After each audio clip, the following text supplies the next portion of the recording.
It's time for the Elebits review for the Wii.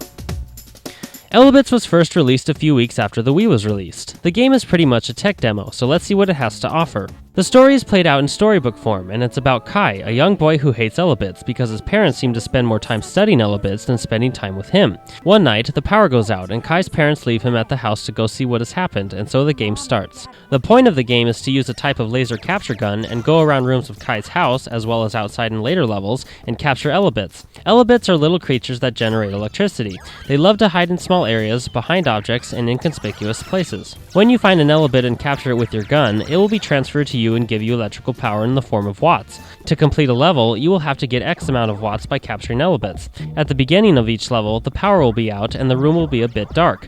Once you start capturing Elebits, the room will gradually become brighter, doors will become unlocked, and appliances and machines will become available for you to turn on depending on how many watts you have. There are two species of Elebits, so to speak. Watt Elebits, as I like to call them, will give you watts which will power on the lights, appliances, and machines in the house.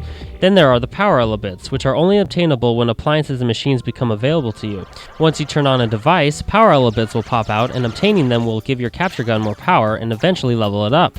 Your gun is not only used to capture Elebits, but it is also used to move objects around, press buttons, and open doors. The thing is, though, your gun is very weak in the beginning of the level, and it won't be able to pick up and move very many objects. However, once you acquire enough power Elebits, your gun will level up, giving you power to lift up heavier objects. There's actually quite a bit of strategy in this hide-and-go-seek game.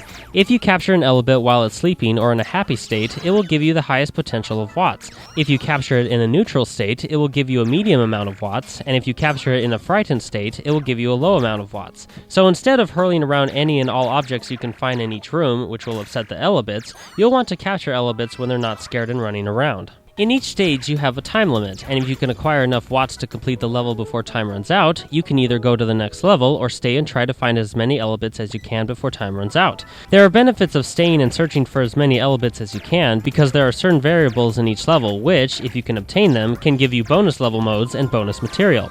Once you do complete a level, your score will be shown, which will give you a determined grade. In each level, there are items which can either give you a special ability, such as a homing attack to your gun, or objects to affect the Elebits with, such as an Elebit cookie, which will make nearby Elebits happy, which then you can capture for high amounts of watts. The graphics are good. It's cartoony, nothing really special, but not bland or grainy. There are flashy moments which look pretty cool, but overall it's just okay. The controls are great for the most part. It's mainly point and shoot with the Wiimote and move around with the nunchuck. Press both A and B together to pick up an item and move it around with the Wiimote. It's overall pretty good. However, the controls for when you're trying to open a door could become very frustrating. You're supposed to press both A and B on the Wiimote simultaneously, then rotate the Wiimote like you would with a door handle, then either push forward or pull back with the Wiimote like you would to open a door.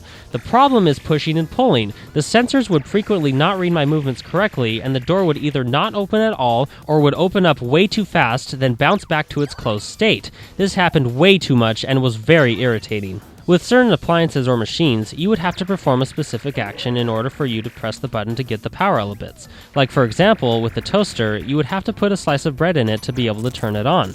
You know what they say, all toasters toast toast.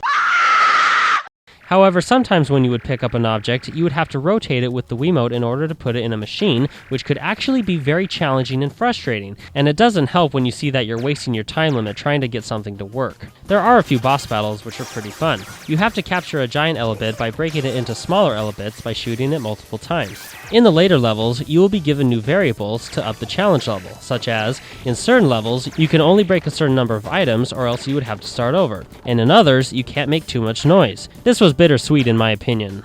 Well, more bitter than sweet. On the pro side, I like the new challenge, but on the con side, I want to be able to break as many objects as I want and not worry about the decibel level. It overall decreased the fun factor for me. The voice acting is just terrible. Kai, are you okay?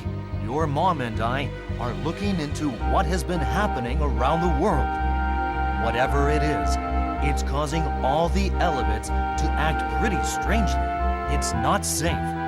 You'd better take my capture gun. Now, it doesn't affect the game that much, but wow, it just sucks. There's a multiplayer mode which can be fun, but also very frustrating. You've got up to 4 laser beams all trying to capture Elebits to get the most points, but you've also got up to 4 laser beams trying to move objects out of the way, which can cause more of a mess than anything. It's fun, but can be very frustrating. Also, it seemed like Player 1 had an unfair advantage, since Player 1 controlled the camera. There's also a stage builder where you can place objects wherever you want in a room, as well as hiding the Elebits to capture. This game isn't really bad, but the main problem I have with it is that it can become really boring to play. The game is really easy, and it's the same thing in every level, which, I know many great games are like that, but this game just doesn't keep my interest very well. There's no pizzazz, you know? Nothing really to keep me going other than the fact that I would want to complete it. Elebits is a pretty good game, especially to people who would enjoy a hide-and-seek game. Graphics are good, controls are good for the most part, the items are pretty cool, and there is quite a bit of strategy. However, I found the game to be too easy, a part of the control scheme can be very frustrating, and for me, the game can just become pretty boring. It's still not a bad game, but I don't think I'd recommend it to everyone. I think it would be good for young kids and or people who would like a hide-and-seek game. This game gets a 3 out of 5 with the title of good.